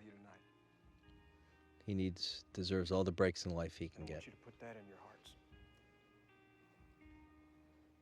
And you can imagine what he went through in his heart watching this filming, because this really was his life. My heart's full. Ugh, my heart's full. Pete, you pull it out of your ass. I don't know how you do it. You know, I've done some screenwriting in my life, and I'll tell you, You're cynical. you You know, are you gotta get in touch really, with your you are heart. really good. You're Let just, your- you're let just your really heart- good. let your heart You don't spill believe any of over. that stuff. You're, Yes, I you're the do. darkest, most cynical human No, being I'm I've not. ever met. No, I'm and not. I've met your parents. That doesn't I mean mean, I I've met am. your parents. Your father's a jarhead. Your mother has the most wonderful, wicked sense of humor of anyone I've ever met. That's where, from all that tough love came a real, real. Now, the way this is full cut, heart. it's wonderful. Then It's we wonderful. cut right back into Iggy Yep. Pop, courtesy of Colby Parker And I Jr. love the scene, and I love the music, and just the swagger is back, and let's get back to playing ball, boys! Oh, there's enough small talk. Let's go out there and hit That's somebody. right. That's right. The music is great. I mean, I'm getting a little chill as I watch this. I'm getting goosebumps. The boys are coming back. Oh, Jesus.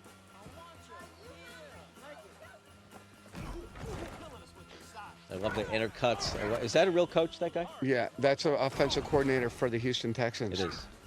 Here comes a rather interesting hit. More. Look at this. Look at this. You know, I mean, what is really interesting in this film is your view of women is just so dark. I mean, they're always getting hit. I mean, you know, they're just not doing anything. Right. I'm worried. I'm worried. Right. Before that, we saw a woman bringing a food to a I man. know. I know. It's either they're serving their man, they're going nuts, as we see here, they're clapping for no reason at all, or they're getting smacked. Right. I'm going to have to look at that. That was a great hit, too. Oh, this guy, Julius Tennant, he is great in this role. He is really, really great. And the real Coach James, didn't he sucked on that lollipop, didn't he? Coach James sucked on blow pops from the beginning of the game to the end of the game. We actually did a screening in Dallas, Texas, and the real Coach James' wife came and started getting into it with Buzzy, and the two of them almost had to be physically separated. We almost came to blows. She was dissing my boy. She was questioning the film, questioning the book, and all this stuff, and I just don't take kindly to that stuff. I don't care who it is, but she didn't say who she was. She completely cold-cocked me. Then she finally disclosed it. It got rough. Now, this is true, correct, Buzz? This was a legendary non-call or blown call in this game. Yes, which it was I've true. talked to members of the Permian team and the Carter team from that year. Everyone supports close. the fact that this was not a catch. It was definitely a blown call, and in the real story, the score was different, but this led to the winning touchdown. At that point in time when that blown call was made, the score was 9-7 in Permian's favor. And it wasn't close. I mean, you see on the replays, it was not close. And it really broke Permian's back. Because Comer had sprung one, and then Alan Wiles had kicked the field goal, and Permian was really hanging in there.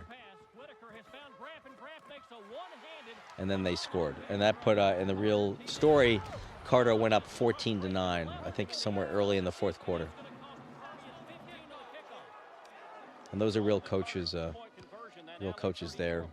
I think from the Texans once again. Physically, they're getting beat mentally, they're really down. We've seen games like this before, but Permian's always been on the other. So now I got to thank two guys. There's a guy named David Torn who did this music right here. Great. And a kid named Justin Stanley, who is not a kid, but he's another musician, who together with Brian Wright, so Brian was our music producer for all the music, and he brought in Torn for some of our more orchestrated pieces like this, and Justin Stanley for some of the stuff that's about to come up, and these guys did a wonderful job, and Brian was a great leader for the musical vision of this movie. I mean, I think what's wonderful about the film is that you really do love these kids at the end. I mean, their nobility really, really shines through. Their heart, and the real kids had more heart than any group of individuals that I've ever met. And it showed to me what you can do when you have heart. And I think it shines through beautifully in the film. I find this, even though I've watched this, and I'm being serious, I've watched this now probably 10 times, I find it very stirring and incredibly moving.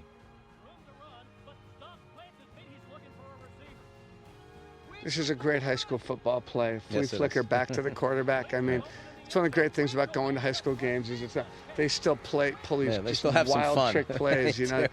you're not going to let. I don't know when the last time a quarterback caught an 60-yard bomb in the NFL, but it just rarely happens. Right. High school, it happens all the time. And they ran that play a lot. I remember when I was there, they would run it because Winchell was a great athlete. He was a great baseball player, Great golfer, great too, golfer. Right? I mean, really gifted, skilled kid. You know, with Pete and I saw him recently for the first time in about 10 years, 15 years, and Pete saw him. He's still a terrific kid. I still think of them as kids, although we're all getting older and probably not much wiser. One more Carter first down, folks, and that will be it.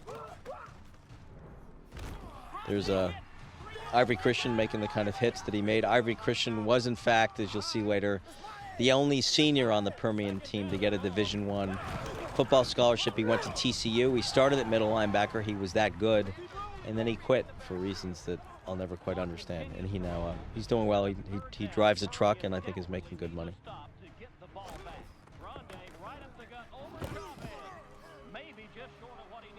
Now, this whole thing, maybe this came from the book. I don't even remember anymore. Of not kicking field goals, of always going for it. Was that from the book, or was that something you came up with? That was from a semifinal game that I went to between a team called North Shore Galena out of Houston that won the state championship last year, and they just never punted, they never kicked field goals. They would just go 4 and out Really? every Amazing. single possession, and Really? they were legendary for it. Amazing. They never punted. Amazing. And they Amazing. They never punted? They never punted. Amazing. They went That's good. undefeated, and and I think won by an average margin of 40, 50 points per game. So.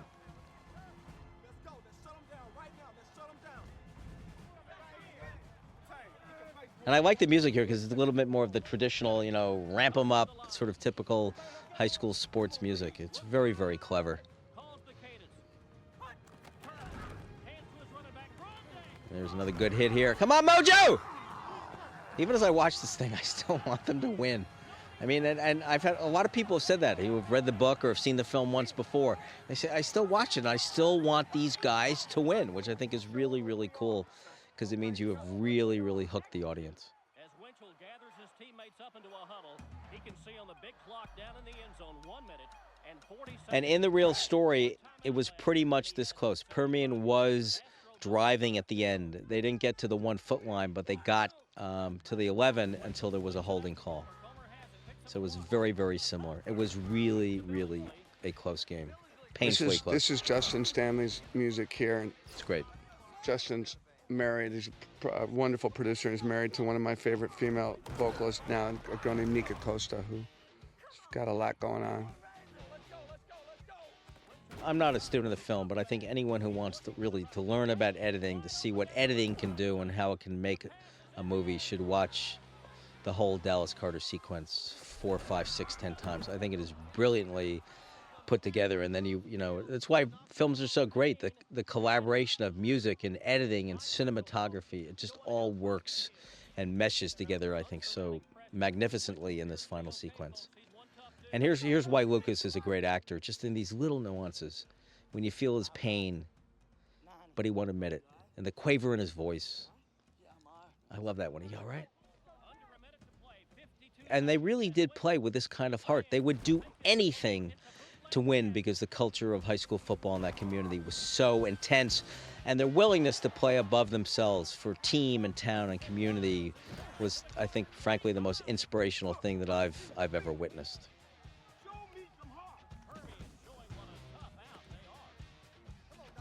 And, the real Billingsley was undersized. He certainly had nowhere near the tools of a Booby or a Comer, but, I mean, that kid really, really gave it his all and was tough and mean as snot, just like his dad. His dad was a great all-state football player, went to Texas A&M. Wiry and lean and ornery as a bull. Shake it off. Get back out there. Stone left 90, zinc 5, ready? Permian with 35 seconds to play. Go to Comer. Here we go, baby. Here we go. Here we go. West Texas football. Here we go. Now, I got to ask you a question. Did you have any hesitation about doing this here, because you thought it might interrupt the tone at The that cheerleaders? moment? Just a little bit of levity. Did you think about that? No, not really. I mean, Right. I never thought I'd play it that comedic, so I thought Right. it would just be an interesting little moment. Right.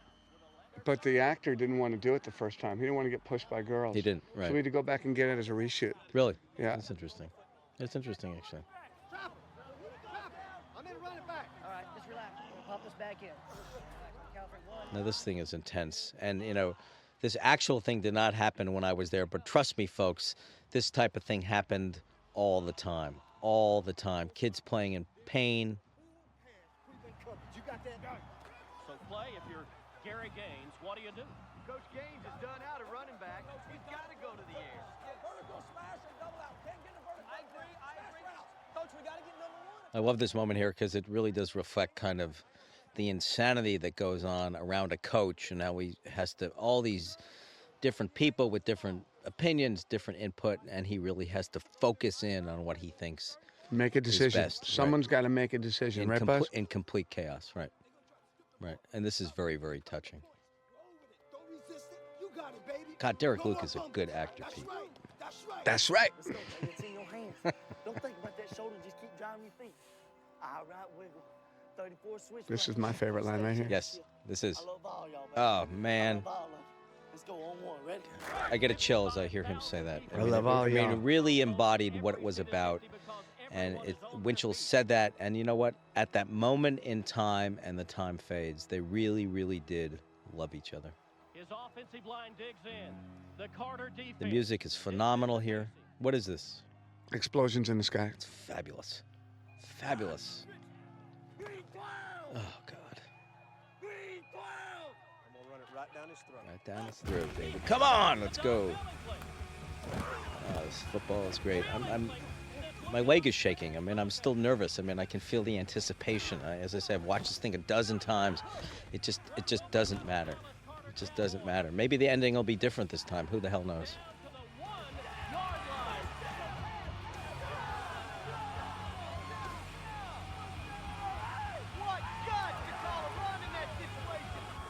And in the real story, there was, in fact, a holding call. Permian was moving. They got down to about the 11. There was a holding penalty to put them back on about the 25. So it is accurate to what really did happen.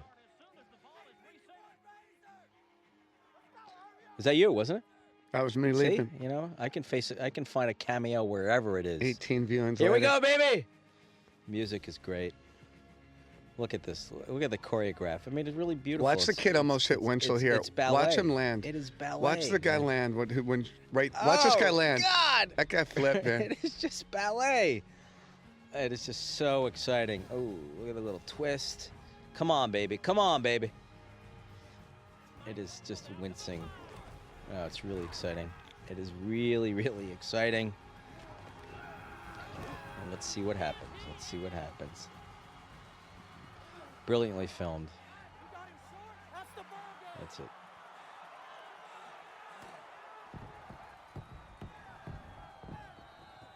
And here is where, as the writer of a book, and you always worry, and Pete and I talked a lot about this, you know, what were you going to, the book was real, and it was authentic, and it was controversial, and it was both uplifting and dark.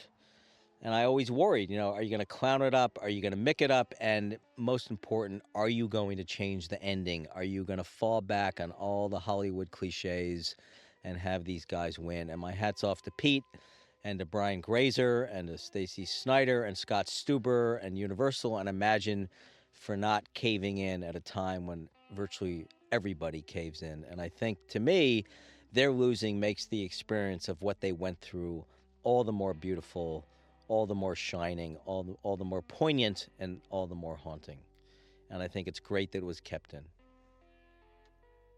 Because I know there were other scripts in which they had them winning. And I think to have them win, and I think I said this to Pete, if you have them win, don't do the book. Do something else. Do not do Friday Night Lights, because you will really miss the point of what it was all about. And I find this so touching because it brings back all sorts of memories of they are still a team, the way they come together and console one another, because there's an incredible, I mean, I think that's The a Yiddish brilliant kid. It is so subtle The yet Yiddish kid. so effective, and I H.T. have Bissinger. gotten many offers. Rewind your because of this. DVDs, folks, and go So, back and look at that cowboy, the Yiddish kid. I am quitting the writing business, and I will have a bigger role in the Bad News Bears. And here is, well, it's a tie. Now, of course, I'm contradicting myself because this is the most moving scene in the film and just works so beautifully. And this is the scene that evokes a lot of tears, real tears. It is the passing of the ring and the passing from one generation to another and the passing from father to son. And it's quite exquisite. It's a good cut there. Back to the desolation. You know, we didn't talk at all about your use of the washed out colors, which I thought worked out incredibly well. You know, if you notice, most of Odessa is washed out, and I think it really works because it's a place of really bleached colors, and we're sort of back to the authenticity of the place. And this was something else Pete and I talked about. I remember Pete asking me, what was the most important visual scene in the book? And this was the most important visual scene. This is what you said. I asked you, I said, what do you remember the most? What to you was the most emotional moment in the book? And you said it was when Gaines was taking the names of the seniors and putting them in a box and putting the new players up. And that really stayed with me. Because the moment is over. and that's it. And the names come off the board. Once again, I think the music here is exquisite, the way the names fall, because it's over. You've had your moment. Whether you loved it or hated it, you will always remember it, but it's over. And I think it's why the book has worked so well, and I think why the film has worked so well, because it's not just about Odessa, it's about us, it's about growing up, it's about moments in life. It's very, very powerful.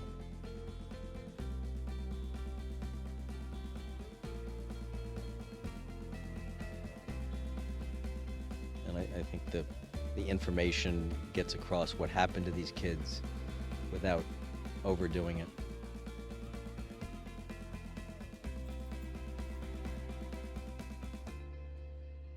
I think Jay Hernandez really plays this scene coming up really, really well.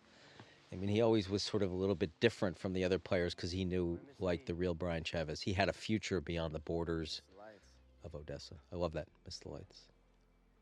Me too. And you do miss the lights. I miss the lights today. I mean, I'm a big sports fan. I've gone to pro championships and World Series, and I've never seen a sporting event as wonderful, as intoxicating as Friday night football under the lights in Odessa, Texas. Never. See you, Mike. See you, Mike. See you, Buzz. See you, Pete. See you, Shavo. See you, Kobe. So much for the poignant ending.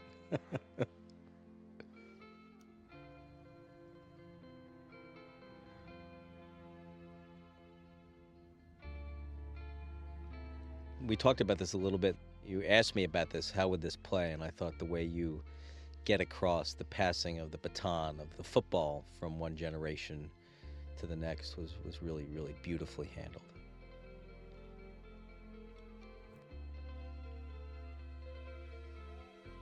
Because that's what it's about. It is the passing off from one generation to the other.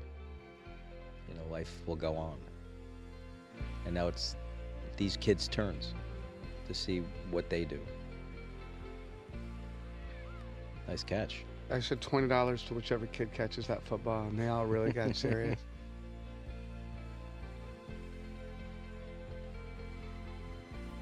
There's a Now, smile. a lot of people ask about the smile, which I really like because it's oblique. You know, people say, what is he smiling at? Does he mean he loved the experience? Does he?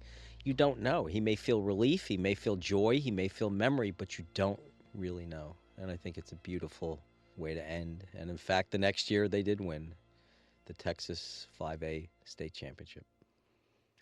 Thanks, Buzz. Hey, Pete, it was fun, man. See everybody on the next movie. All Thank right. you, guys. Hey, thank you. It was great. Bye.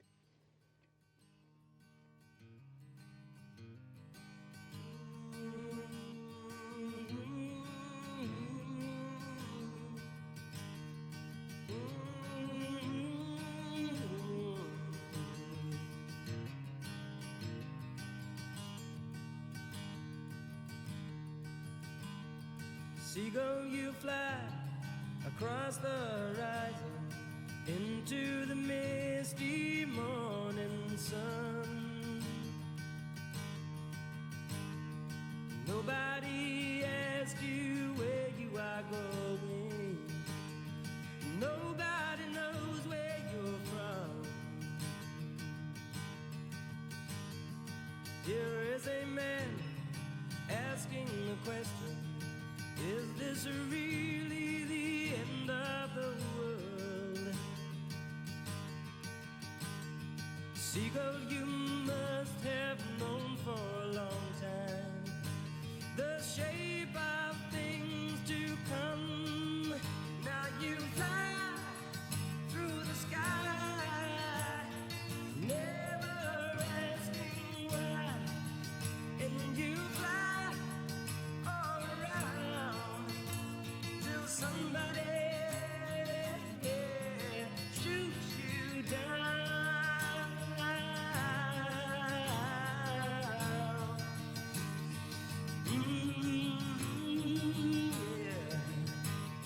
Seagull, you fly. Seagull, you